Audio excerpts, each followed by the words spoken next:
You have a sense of the history, Yeah. and we want to get into, you know. Are you No the problem, no Are you the problem. president of coalition? I'm the president. All right. Well, which coalition you putting I'm out? also a member. Better, betterment, and transformation and betterment of Baltimore. Yeah. Okay, good. Well, Yeah, know so- before we start. Yeah, go Okay. ahead, go ahead. Yeah. That's good. Let us know when you're ready to get started again. We're rolling, so we're just gonna edit. All right. You're listening to Clearing the Fog, speaking truth to expose the forces of greed with Margaret Flowers. And Kevin Zeese. And we're broadcasting live from Baltimore today on the anniversary, the one-year anniversary of the Baltimore Uprising. And our next guest is DChase. He's the president of the Coalition for the Transformation and Betterment of Baltimore. Hello, Derek. Thank you for joining us. Hello, Margaret. Glad to be here. Welcome to Baltimore. We live here. We do live here. Although our radio show. It sounded good. It sounded good. Like it's a part of the script. I had to roll with it. You know? Although we normally broadcast out of D.C., this is our hometown. So, Derek, we're really excited maybe to have you here with us. Maybe you can start out by talking about kind of you've grown up in Baltimore, and what has it been like, and did the uprising surprise you when it happened? Well, you know, the interesting part about the uprising is I actually was born in that area. So I was born at Division and Gold. My grandmother lived at Leslie and Baker. Gilmore Projects is less than a block from where I grew up. So I grew up actually playing in the Gilmore Projects. I'm real familiar with. My family still lives down there. I went to 181, which is Calhoun Eastonwood, which is at the corner of Baker and Cumberland. So say all that to say is that I know that area very well. Not surprised. You know, not surprised. The truth of the matter is that that was really a dress rehearsal. That was nothing. You know, if people really understood the level of poverty that that area has historically been under, that's nothing. My grandparents actually moved to Baltimore in 1950. And my grandfather came from Calvert County, and my grandmother came from North Carolina, but they actually were following the paths of some of their elders. My Aunt Nancy, who had came to Baltimore in the early 1930s, and my grandfather the same. And in 1930, Baltimore was considered the Mecca for black people. So there was a large migration to Baltimore because even more historically, from the late 1800s. In 1860, there were 25,000 free black men and women who were doing trade and business in Baltimore City. So it always had a revolutionary spirit. The Union Baptist Church, the AME Church, all had worked to make sure that they advocated for a certain quality of life in Baltimore. And it was actually during that late 40s to 50s that there became forces that began to work against black development. So, you know, I'm not surprised. Redlining and those things. Yeah, and we should get into that. But Pennsylvania Avenue, I guess in the 1930s, 40s, 50s, that was a really amazing hub of black culture, commercial music. Talk about that. Oh, yeah, definitely. You know, there's always been a healthy need for exchange, in particular the arts in Baltimore. Yeah. I like to say if you go to Pennsylvania Avenue, even right now, at the corner of Fulton and Pennsylvania, there's the Red Fox Lounge. Well, that's really named after the Red Fox that we know, Fred Sanford. Right. All right. James Brown still has two children that live on Division Street, which is one block east of Pennsylvania Avenue. We know of the wonderful and glorious Billie Holiday. But Baltimore historically has been a conglomerate of a place where entertainers from all around the country, black entertainers particularly, would come and perform on the avenue. So it's been an amazing place. So you weren't surprised the uprising came. I guess a Freddie Gray incident is the obvious trigger of that kind of reaction, but it was a straw that broke the camel's back. What do you see since the uprising? Is there any kind of change in the sense of the community and organizing or hopes for the future that you see? Well, I think the immediate thing is the murder rate. The murder rate doubled. Baltimore's always historically been a violent city. You know, historically, Baltimore's considered mob town. It wasn't named Mobtown in the 1900s. It was named Mobtown in the 1800s. So there's always been a presence of violence in Baltimore. Since the riots, or we like to say the uprising, there's been a lot of boots on the ground in terms of community organizing. There's been Baltimore kind of became a magnet for people who wanted to transform any area of people activity. So there's been a lot of people coming from around the country to Baltimore because they see that there's a possibility to do something great here. As far as the people of Baltimore, they also have risen up. They've become more organized. They're advocating for themselves in many ways. One of the issues that we had with police community relationships, one of our immediate targets once we saw what was going on was to build relationships with organizations such as Block, with organizations such as Leaders of a Beautiful Struggle. And our contribution was because, Baltimore is a place where we say there are no little I's and big U's. So everybody, you can kind of get to them. And a good friend of mine was at that point in time, he was the third in charge of the Baltimore City Police Department. So I said, listen, man, I said, y'all making a lot of mistakes.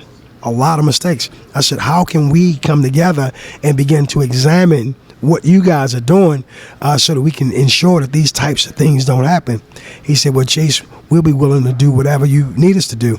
So at that point in time, starting probably, I would say maybe September of last year, we've been meeting with the Baltimore City Police Department at the highest level, with community organizations, doing focus groups, and actually, probing them to see what you guys are doing, and this is why it's not working. So we were able to create a 24-point plan. I know I still owe you a copy of that. I got it, as a matter of fact, it's in my shared documents. I'm going to have to get it before we leave. So we were able to kind of pull a 24-point plan out of exactly what they could do in order, number one, their interest was change their reputation. But before you can change your reputation, you first got to change your habits. So we were able to submit them a 24-point plan. They met that weekend, all of their top brass. 6 of the points were actually taken. One of the things that we're most proud of is they increased the Safe Streets campaign. The Safe Streets campaign really set a model in Baltimore and Cherry Hill.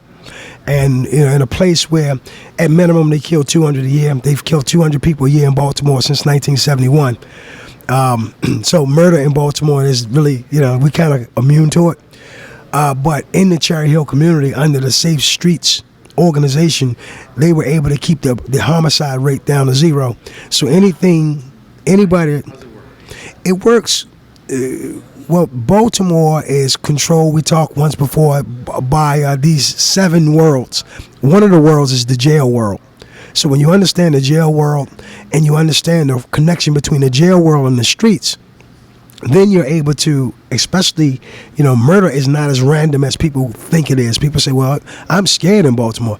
You don't need to be scared in Baltimore. Normally the people who get killed in Baltimore, they know it's coming, all right? And the streets know it's coming. So the way the Safe Streets work is, they hear the rumbling in the streets and they're able to bridge gaps, build relationships, have conversations to prevent people from actually getting killed, because it's pretty organized.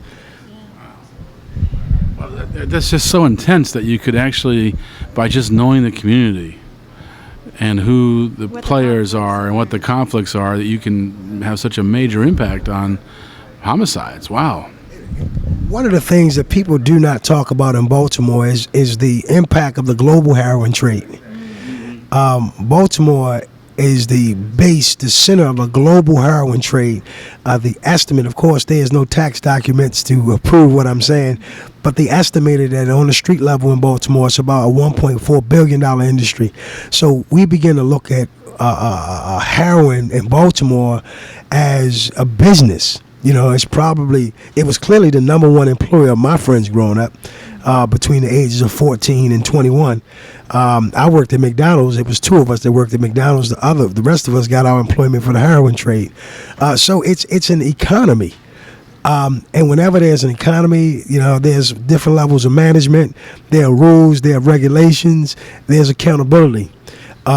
So in a place like Baltimore, where violence is, it can be a very violent, where violence can be accepted. you kind of you grow up understanding it. You grow up accepting the reality of not only possibly being a victim of violence, but being a perpetrator of violence. I grew up during a time where it was nothing for a person to say, well, I'm gonna pop that trunk. And if they popped that trunk, you already knew. In 1982, and you can check this, at Green Spring Elementary School, there was a shooting. It was about 5 kids that got shot. I say it was the original Columbine. In 1983, I'm sorry. It was the original Columbine. Well, 5 of my friends got shot that day, and all of those children were under 15. But we didn't hear about that. So what people are having the opportunity to see with Freddie Gray is a history. My cousin sold drugs in the Gilmore Projects. He became addicted in the Gilmore Projects, and he did atrocious things. I love him, but he did atrocious things in those same projects. So there is no economy outside for a lot of those people. There is no economy outside of the heroin trade. So it's just a decaying, unfortunate space for a lot of people. And those people such as myself who have the opportunity to have opportunities really through education, we get a different perspective. But if you live there, your perspective pretty much reflects the community. So. That heroin trade that has been a multi-generational issue in Baltimore. It goes probably 3 or 4 generations, and it's intermixed with a crack moment and other issues along those lines. So people see that, they want to change it, and you're a transformational change agent. That's your goal, is to transform Baltimore.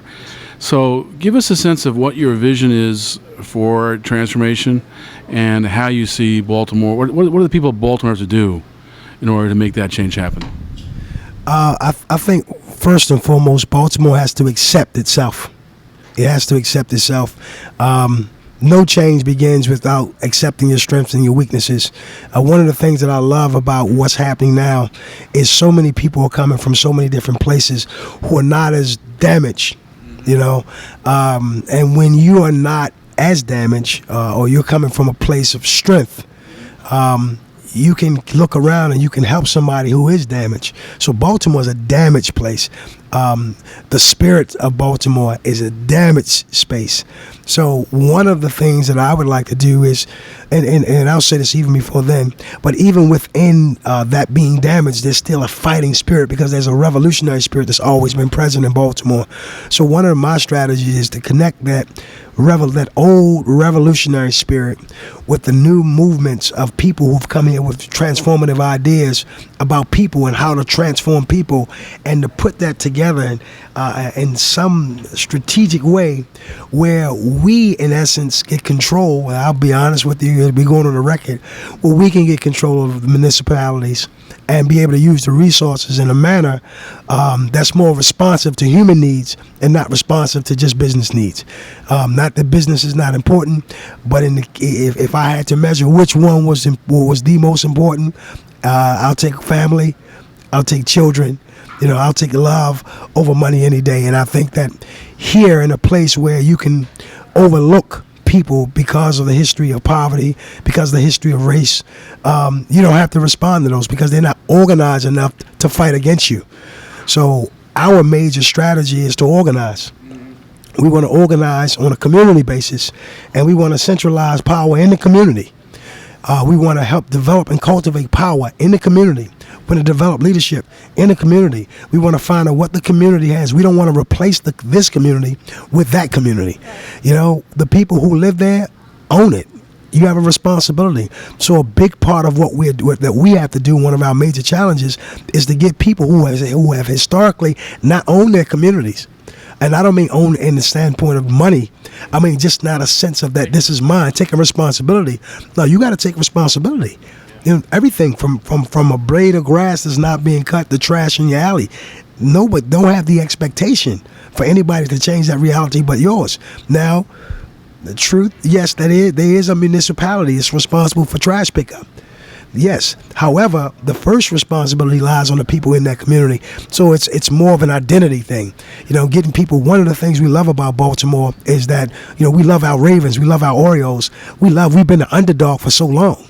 So we kind of embrace the underdog fight. So if you're embracing the underdog fight, let's embrace the underdog responsibility. So with those two strategies, community-based organizing, especially around the schools, with linking those individuals who've come to help with those people who have historically helped with innovation, we plan to create a model, really not a model so much that can just help Baltimore, but we want to look at what we do in Baltimore and find out how we can help people in Philly, how we can help people in Guatemala, how we can help people in Tokyo, because we realize that the human problems that sprout up in particular from capitalism are the same. The human problems are the same. They take a different face, but they're the same. Very powerful, and I think Kelly said it well in the last interview that we're just out organized, and so we're not outnumbered. We're not outnumbered. We're out organized, so we're going to out organize them, right? And it's interesting. There's a report that came out that was done following the uprising. Was done by local groups there, the No Boundaries Coalition and others in West Baltimore, and it's called "Overpoliced Yet Unprotected." And they talk to people, in the community, and really found out what they were experiencing. And just as we've been talking about, that this is not, the situations with Abdul, with Keith Davis, with Freddie Gray, these are not unique situations here in Baltimore. But they also talk about really kind of, there are systematic policies or a system in place that has created this situation. We have disinvestment in communities. We have redlining. We have containment strategies. Baltimore moved from a kind of model of providing resources to all the communities to kind of seeking outside big developers to come in and do these big developments, like at the Inner Harbor, where we know that workers are exploited. They're paid low wages. They have to pay high fees even to get their money. And so maybe you can talk a little bit about kind of the systemic things that we've seen going on in Baltimore that have created this situation that you've seen. No question. America has a racial history. There's no way around it. So when you look at the history of Baltimore, I look at it objectively. Okay? Now, in 1860, I am a white male, and I have businesses, and I have money. In 5 years, I'm already in competition with 25,000, so I already kind of see what competition looks like. In 5 years, I'm going to be in competition with a lot of them, but in addition, they have a head start. They're not like the ones in the South. They have a head start because Baltimore had 25,000. They were organized. They understood community. They were building community, and not only building community, but building institutions. Bowie State University started. Baltimore, Union Baptist Church. Morgan State University, Baltimore, Sharp Street Baptist Church. Coppin State University. I want to say Bethel, but if it's not Bethel, it's one of the churches. That's all in the same block. That's 2 blocks from each other. Wow. That is a powerful group of people who see something a lot bigger than just, we're going to help these little Negroes. That is actually right in the community. It's less than a mile away. So what happened historically, when we talk about historically, there was a strategic move that had to be made against the development of black people who had ideas about transforming black lives, not just in Baltimore, but around the country. So it is our thought in Baltimore, we like to say, is that we've been assassinated. We're kind of a political movement that was there was an attempt assassination on us. So the whole influx of heroin, that wasn't by mistake. That was strategic. Where did it go? In those areas where I'm talking about. This is what Freddie Gray. That's why it wasn't like that. An object moving in a direction will continue to go in that same direction until it's acted upon by something outside and forces it in a different direction. I know that that's not what it says, but in terms of from a basic idea, I'm going to keep going in the straight direction. If I go in the opposite direction, that means something had to force to change me. So, and that's what Baltimore was in an upward mobility direction post-slavery that was going to have serious effects if America was going to continue to manage the way it was going to manage. They had to assassinate Baltimore. If you look at moving from the heroin trade in the late 1950s, you move to crack cocaine, all right? And you look at the Black Panther Party. There's no secret why Tupac Shakur, his mother, and all those other people who weren't from Baltimore, they was from New York, they all were here in Baltimore because there was a revolutionary spirit here in Baltimore that wasn't matched in other places, especially for black people. So, I like to say is that we like to believe that Baltimore was strategically attacked, and because there are so many firsts. When you talk about policy, you talked about redlining. There are other policies that are on the books as it relates to institutional racism. We believe because those policies were mastered and started here, that we can undo them because we were the first person that they were done to. So now we're going to, we have experts who both have that as an experience themselves, but then other people who can look at it objectively and say, okay, we can undo this. We understand. So we're going to move this thing forward. Yeah, well, really exciting. Yeah, we're glad to be starting out working with you on this Stand Up Baltimore project. You mentioned community organizing. 250 or so, we always debate whether it's 246 or 254 or whatever, 250 or so communities in Baltimore. And each one has their own personality. And so how do you see going about organizing, 250 communities, and especially when the goal is to take over power, economic and government power. And there's a long power structure that exists in Baltimore. So you're going against a very, we haven't had a non-democratic mayor. Next year will be the 50th year in a row of one-party rule. We hope to break that. We hope that our next guest will break that. Joshua Harris.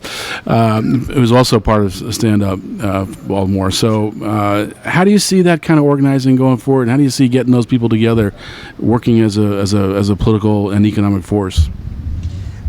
I think that the biggest thing that we have going against us is they have a 40-year history of winning. So sometimes when you won so much, you leave a little space for your opponent because you don't really realize the power of your opponent, nor you realize the will of your opponent. One of the things that they count on is that people tapping out early. So if you put this amount of pressure on them, if you do this, then they tap out early. But a long, sustained pressure that not only is going to be from the people here, but we're asking for a global call. So we're asking people, not just the people who live here now. We said, listen, our best opportunity to win is to get all of our troops. So, for instance, if we look at a community, the average community is probably 1 mile by 1 mile. All right. So if we just broke it down into communities, 1 mile by 1 mile, all right, and we brought in 500 organizers to just work in a 1 mile by 1 mile radius, our chance of winning is pretty great. It's pretty big chance because the truth of the matter is that we are more organized than the people who live in that community. The difference is that we're organized to make sure that when we leave that they are better off. Now, historically, what has happened is people saw that same situation, for lack of a better word, and they say, "Oh, we can do a lot to create something for ourselves and leave them with nothing." So, one of the things we plan to do is we're going to sell the benefits to the people. I mean, how does it feel to own your home? How does it feel to be able to leave out your house and go to a store that you may have ownership in? All right. How does it feel to live in a place where your kids can actually go to the playground and be safe? How does it feel to live to go to a school that once was failing, and now all the resources have been geared to the school to make sure your children have a better education? How does it feel that, you at one point in time you were either unemployed or underemployed, and now someone has helped you to, whether it's to doctor your resume or help to create a business for you? How does it feel? So when you create that spirit of euphoria where people start feeling like they are in control and they're winning, the one thing I know about winners is that it's addictive. You want to win. So if we're creating models that's based upon people winning, when historically what has been introduced to them is a lie, all right? No, you're not going to win. We're going to win, but we're going to tell you that we're going to win. Just vote for us. No, we're going to debunk that whole idea. We're going to make winners in the community, real winners, and not one or two who act as beacons of hope for other people.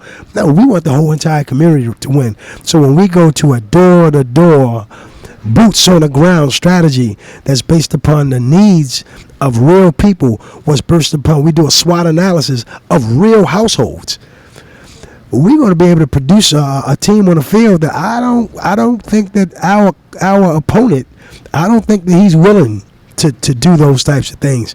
And that's what we have to do in order to win. Because if people really don't win, then what's the purpose? If I win or you win and nobody else wins, what's the purpose? We're doing this directly to have direct impact on people. The goal is people. The goal is not to build new monuments of nothingness. The goal is to build people.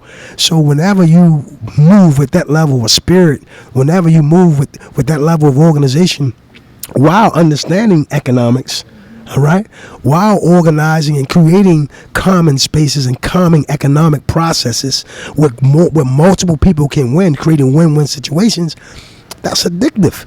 So that's pretty much, on a base level of what we plan to do. We're going to create a whole lot of winners, and we're going to sit in the shadows and be ignored. All right, and then by the time you look up, and you hear it for us, by the time you look up, because you really don't believe that it's possible, because you think that you've put all of us to sleep, by the time you wake up, it'll be too late. And once we get it, we got it. And then we're just going to be duplicating it. Now you're not only going to have to deal with it in Baltimore, but you're going to deal with it in Philadelphia, in Detroit, in Guatemala, and you have to deal with a different way of thinking. So my argument is that the old idea of how things are done in the universe is actually over. So, what we have, and depending on what your ideas are about creation or creator or whatever I'm not here to debate that. But one thing I do understand, when the idea's time has come and everything begins to come to make sure that idea manifests, the old idea does not have a chance. We're just going to be the point. We're just a mere point to cut in to make transformation and make the world better. Not just Baltimore. Our goal is to make the world better. So we have big aspirations. I like to say, I'll go on the record, we want to get the bombs and the guns. So once we get the bombs and the guns on an international level, all right, then we can really enforce a different idea. So that's our goal, and we're starting here in Baltimore. This is just the beginning. Not a small vision. No, but very inspiring. I mean, the whole time I'm thinking, we have the truth on our side. We have justice. That's why we're going to win, because our opponents don't. They're about themselves. They're about taking whatever they can get for themselves. We're about uniting people and building popular power and making a better world for everyone. And not only that, we're about honest conversation. We're about honest relationships. You know what I mean? When the last time have you been involved in an honest argument? When it was okay for you to have strong opinions. Yeah, but you bring that up. But in the case of love, what makes love work is that there's always strong arguments on both sides. And when you're able to create a world that people feel the same way, they understand that we can have a difference of opinion, but that just makes the cape of our difference just more covering and more beautiful. And I think that that's really what we're shooting for. We understand commonality, but hey, listen, let's just have an honest dialogue. Let's be honest people for one time. Let's look at the situation, the systems that we all have been brought under, and let's ask the honest question: how have we really benefited as a collective? Now, we can always say Kobe benefited, LeBron benefited, but hey, how many teams can win the NBA championship? You get one, and then out of all the players, you get one MVP player, and that's the philosophy of this world. They just want to make one, and then the one get a chance to move as far away from the people as he possibly can, and then because there's no human connection, they feel free to do anything because they don't have anything to balance it by. And that's what we're trying to shift. We want humanity to come together, and we want it to come together in a very, very real way. So what's next? So what's coming up for the effort? What are the next steps in our immediate steps, and how can people get involved? The first thing, it's a journey of 1,000 miles begins with the first step. We want to get past the 25th. We want the 25th, which is April 25th, Monday, April 25th, which is the actual anniversary when it really began to kick off here in Baltimore. We're going to be right here at City Hall, 3 p.m. to 6 p.m. And we're labeling it a Get Out the Vote rally. And it's a dress rehearsal of what's going to happen in 4 years. But in the next 4 years, we don't plan to be asking who to vote. We're going to be installing power. So what we're asking everyone to do is, number one, to come there from 3 p.m. to 6 p.m. And even before you come there, we're asking you to come for a basic orientation meeting or at 6 o'clock on Mondays at 10 East North Avenue in Baltimore, or a basic organization or orientation meeting at 12:30 to 1:30 on a Friday in Baltimore, and just plug in and get involved, because our first thing that we're going to go after is the 25th, to make that day what it needs to be so we can set the stage. Once we go from that day, we're going to be moving directly into community organizing, and we're not going to wait in order to do that. That next day, we have events and activities scheduled for voter registration and to begin to move our plan forward. So get involved with us helping to execute what we need to happen on the 25th, and then plug in a more critical way on the Monday or a Friday, 6 p.m. on a Monday, 12:30 on a Friday at 10 East North Avenue, because right after this march, we're going to be going directly into community organizing. We're going to go directly into strategizing policy for what, when this power shift happens, we need to be really, really clear on what it needs to look like.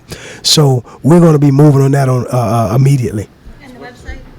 The website is www.standupbemore.com, www.standupbemore.com. There was a rapper by the name of Black Rob, and Black Rob said that wherever you go, if you see something real dope, he said it was whoa. And we're changing it up a little bit. Wherever you see something happening, in particular in Baltimore, that's great, that's transformative, that's good for human beings, we say hashtag it Stand Up Be More. So no matter what's happening, whether it's in economics, whether it's in hospitality, whether it's in arts and entertainment, whatever it is, if you see something going on that's exciting, that's transformative, that's a little different from the norm, what we want you to do is to hashtag it, Stand Up Be More, because what we want to do is we want to create a common thread to say, no matter what we're doing all across the city, if we're pushing this thing in the direction that it needs to go, and people will say, well, that's subjective. Well, if it does not destroy humanity, that means it adds on to humanity.